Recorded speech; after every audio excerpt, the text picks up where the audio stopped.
This is Will Nunziata, New York City-based director and creator of theater, television, and film. And today I am absolutely thrilled to be speaking with a true Renaissance woman of the planet. Her name is SYMIN ADIVE. She is an artist, an art director, a writer, a performer. Like, what did you do, folks, today? Because SYMIN probably did it all. SYMIN, it is so nice to finally meet you. So nice to meet you. Thank you for that wonderful introduction. Please, it's called #TheTruth. I just want to first ask you, like, who is SYMIN the little girl? Like, was she like performing while making people laugh, while drawing? Like, were you always kind of this overly artistic, ambitious kid? I think in one of my bios, like I wrote that I had a childhood devoid of fun and sun. So like I stayed indoors a lot and I taught myself a lot of things. Like when I was 11, I taught myself how to code and use this like something called Paint Shop Pro, right? That was before Photoshop. So Wait, it was like a long time ago. Coding. So you're also a coder. Yeah, so that was like, I'm 34 now, so that's when I was 11. So it was like a long time ago. And then so like I was into art. I did play sports just to like be able to get out of the house. But yeah, I did a lot. And I'm like one of those people with like 1,000 hobbies even before pandemic.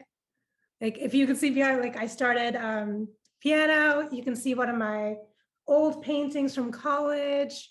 So yeah, like I took up Krav Maga very seriously for a year. Like As you do. Just throw it in there. Well, I want the audience to really go to your website. All the links are going to be below because on your website, they're going to be able to see what you do within fine art, your illustrations, what you've done with brands, what you've done with web encoding, your doodles. In terms of your artistic landscape, it's truly boundless. People can see that. I'm also curious, though, as a writer and performer, how you were able to go after that. Was that while you were growing up, you found you knew you had this knack to write and perform, or was it later on, like post-college? It was later on. So like I've always had that desire, but when I was a kid, I was like afraid to kind of like try out for a play because I don't want to find out that I sucked. Like with art, with school, like I knew I was good because I was forced to do it. And I could see like it came out naturally, but I was like, oh God, what if I try this thing that I've never tried and I was bad at it? So it wasn't until like I was already like well into my career in New York. I'm like, I'm in New York. Why am I here if I'm not pursuing what I actually want to do? So I've been, in the graphic design field for like 12 years. So like maybe 5 years ago, I'm like, I'm going to take classes at UCD. And they kept offering me like the diversity scholarship. So I just kept I ended up taking like maybe 9 classes. Yeah. And at the same time, I started applying for grants that I saw. So I got like a grant from, County of Queens, the Queens Council of the Arts. I got a grant from New York Foundation of the Arts to like work on my art as well. So this is all in the last like few years that I went full force. But it's because I had the time finally, because I like a full-time job for years, and you do that, you're exhausted. But then I was able to get freelance work where I could like carve out time to pursue what I really wanted to do. Yeah. Well, also in the pandemic, the exciting thing was I got a job writing headlines for The Onion. Which I was just about to ask. People know you. I feel like so many people know you, but don't know it's you. That's the thing, because like my social media, I hate to say it for Phoenix people, but it's like dead.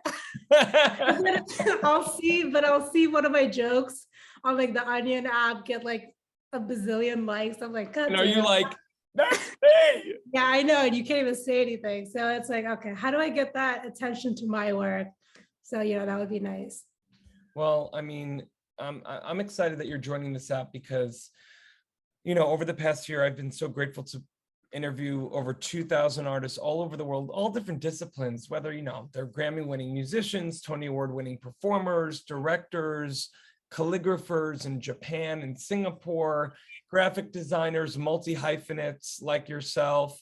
It's just been cool to kind of realize the universality of all art, especially in a time like today. I'm curious, over these past 2 years, how has these past 2 years for you as an artist, either, I don't want to say make you be more grateful for your talents, but maybe how it's affected your art and how you, in your expression of it? I feel like my art used to be, you know, like the painting I just showed, like it used to be very surreal, indecipherable, like what is this, you know? Yeah. But in the last few years, I've made everything so explicit, like nothing's left for interpretation anymore. If you look at any of my newer projects, it's like, it's all laid out there. Like I made something recently called Notes for a Desi Utopia, and Desi means like South Asian origins.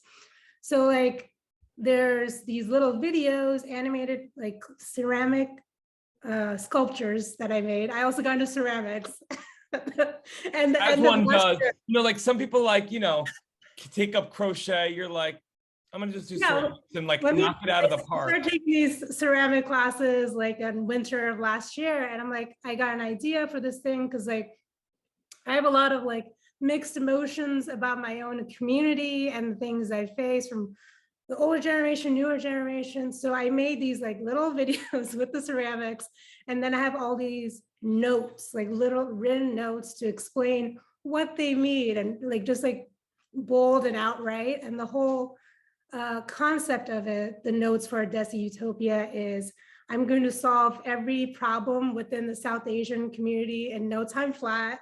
Just take my notes. It's hilarious because what you're also doing, and again, there will be links to all of this below the video, is you're taking something that, you know, I don't want to say you're looking back to look forward, but it's almost like you're giving the world an easily digestible opportunity to maybe relate to, you know, they can relate it to their own maybe history and culture. I mean, you're doing these kind of like, I mean, everyone grew up watching, you know, those claymation Christmas movies. So there's kind of like a nostalgia in there. So even if you don't know like specifically what you're talking, it's like already like, ooh, familiar. I mean, I'm sure, were you thinking of that when you were creating these series at all, or?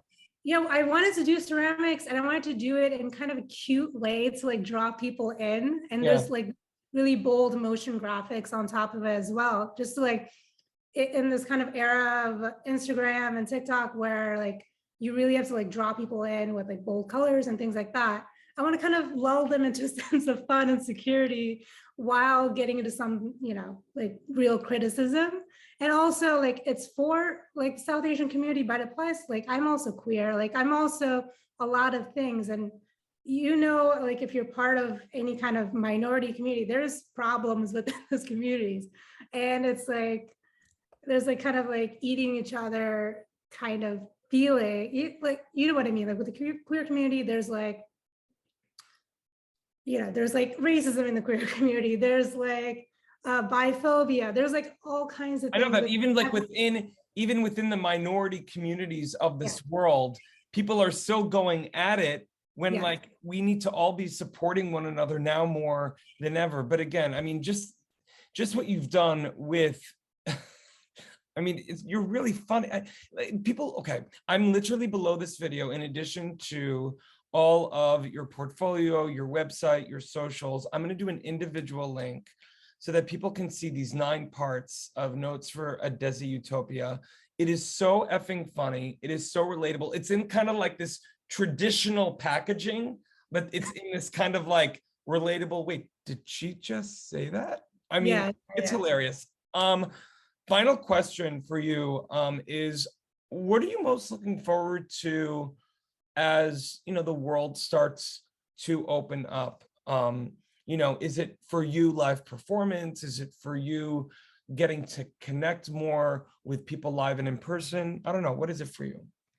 Yeah, I did just do a show recently. It was like for one of my friends. She has a show where you do like, it's a mix up of like Project Runway and Drag Race and like all these things where you make something like on stage. Oh my God, where was this?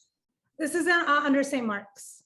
Oh my gosh. So doing that again, I was like, all right, it's so fun. And then I had a show like in October where it was like I did these caricatures of people on stage while I gave them fake therapy. Like I was like this pretentious caricatures doing very Yeah, I deep love it. caricatures, deep little cartoons of them. So like all that stuff is fun, but I always hate promoting. So I don't, Right. that's the only part I don't like. So yeah, I do enjoy that stuff. And what I'm looking forward to is just like being around people again, even though I'm like an introvert, like I feel myself like missing a sense of community.